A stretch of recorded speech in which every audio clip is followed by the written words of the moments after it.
Thank you for watching my Cyberpunk 2077 remake teaser. Emphasis on teaser, obviously, because it was a whopping 30 seconds long, or something like that. Like, I don't know, 50 hours work in 30 seconds video, which is a bit pants, but there's a reason. There's a good reason for that. This isn't the first time I've tried to make Cyberpunk in the style of a PS1 game.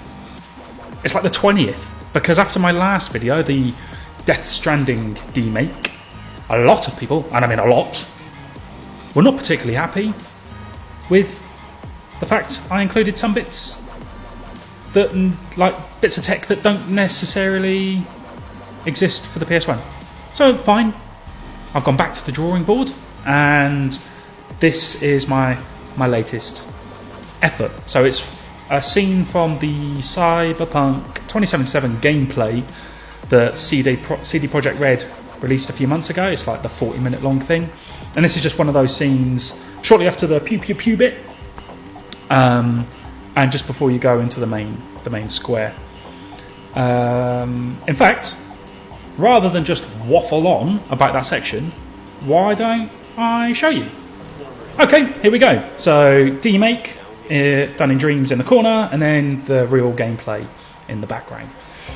So I've got the stand in there, I've got the dude in there. I don't have the crowd because I'm still trying to figure out the best way, but I have got one person walk by and one person buying a vinyl record, and bomp, there we go.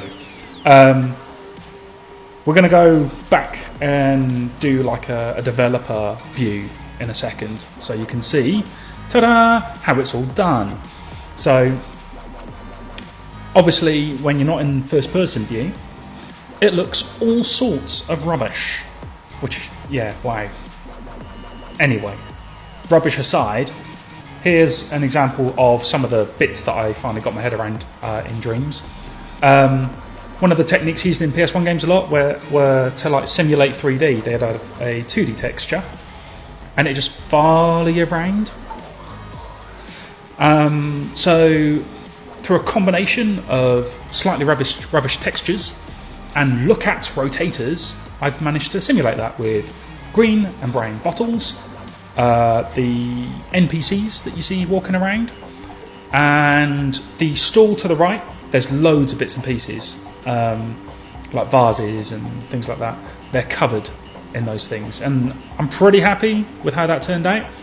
I'll show you in a second. That's just a small floor texture that I added just to give the environment a little bit more texture, a little bit more depth.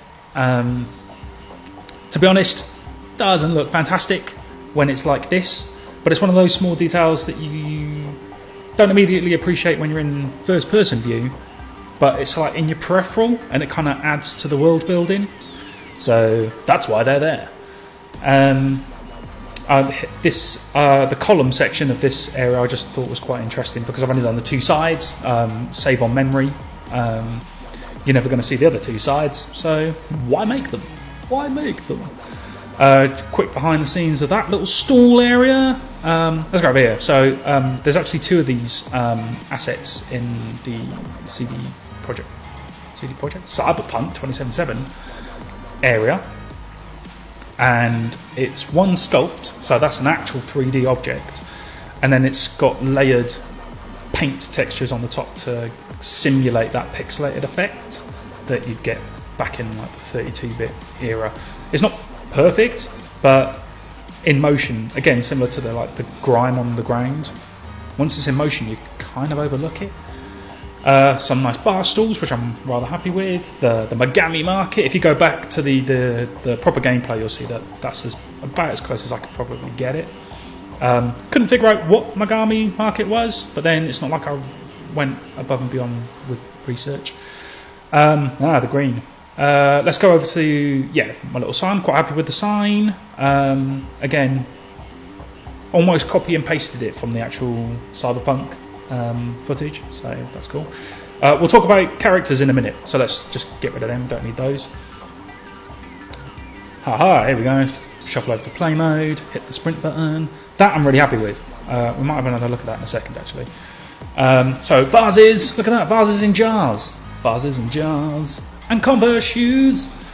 Again, just like little details that use that look at rotator tech to make it all the more awesome. The green screen thingy is because it takes ages to paint stuff in Dreams, so rather than paint a fake backdrop, I chroma keyed a screenshot in, and I don't think you'd immediately notice, so pretty happy with that. This cart took the best part of, I don't know, like 3 hours, but it's like my favourite thing in the whole build. It's got like a really rudimentary sculpt to begin with, just so I could get the rough shape, and then I just layered loads of different paint on top of it again.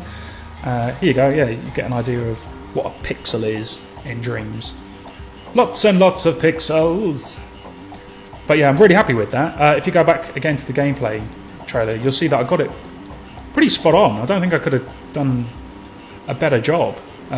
Maybe some extra grime, who knows. So yeah, that's that. Pretty happy with the overall level, but again, I think I could add more detail. The more important bit, and it's only on screen for a short period, are the character sprites. One in particular that I'm really happy with. So here we go. Let's dive into the realm of Dreams again. And you'll see that I've got my 3 NPC variants. And this one here, this is the one that's properly animated. And it's loosely based on Holly Bennett, who works for CD Projekt Red on like the PR side, who used to work at PlayStation and PS Access. He's cool, so I figured I'd just throw that in. Got a hair colour wrong though, didn't I? So yeah, loosely based on Holly, very loosely, and loosely based off like the Doom guy sprite, so I could get it animated properly. So as you can see, there's 4 because there's 4 frames to the animation. They're humongous, like massive. They're like 4 times the size of the actual level itself. So I have to, once they're all painted, I have to shrink them all the way down to the right size, the average size of a puppet, a mannequin from Dreams. And then once I'm happy with the detail and the size, I have to use keyframes to animate it. And I've not really played around with keyframes before. I certainly didn't touch them in previous projects, so there was a big learning experience here. I don't know if anyone of you follow me on Twitter or would speak on Reddit, but the original plan was to do pedestrians similar to the ones that you see in Driver or Driver 2, you know, the weird, well, it's like the look at rotator textures that I was talking about earlier, but on people. It doesn't sound right when I say it, but if you played the games you'll know what I mean. But anyway, yeah, you can see here I've layered the different textures on top of each other, so when they play out it looks like Holly's walking, which is pretty cool. She's meant to be carrying a gun, but you can't really tell because I used too dark a texture. Nice one there.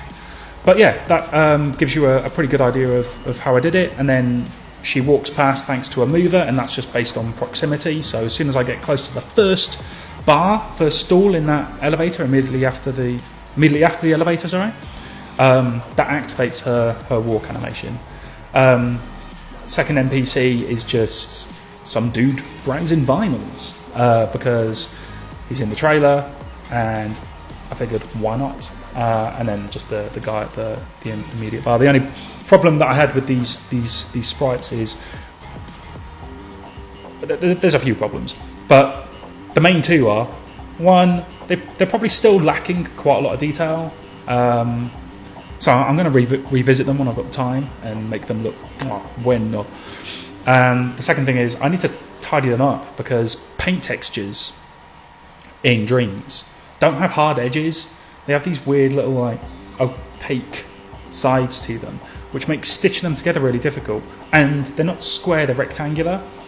So there's always these little gaps, and it always looks a little bit pants. But learning process, huh? Go figure.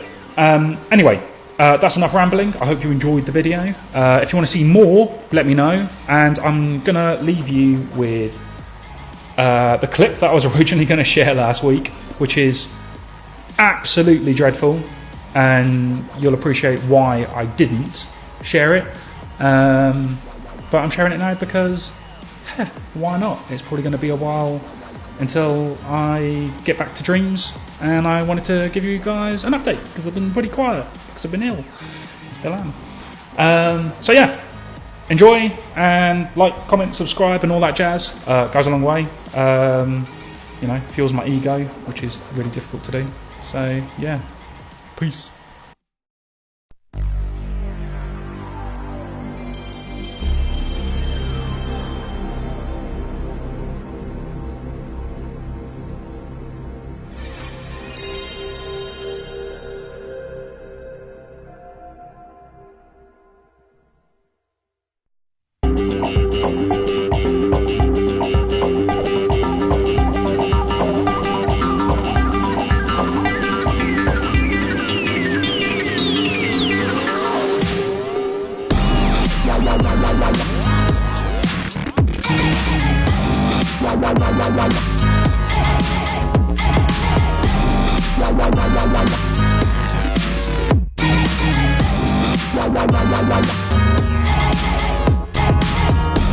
La la la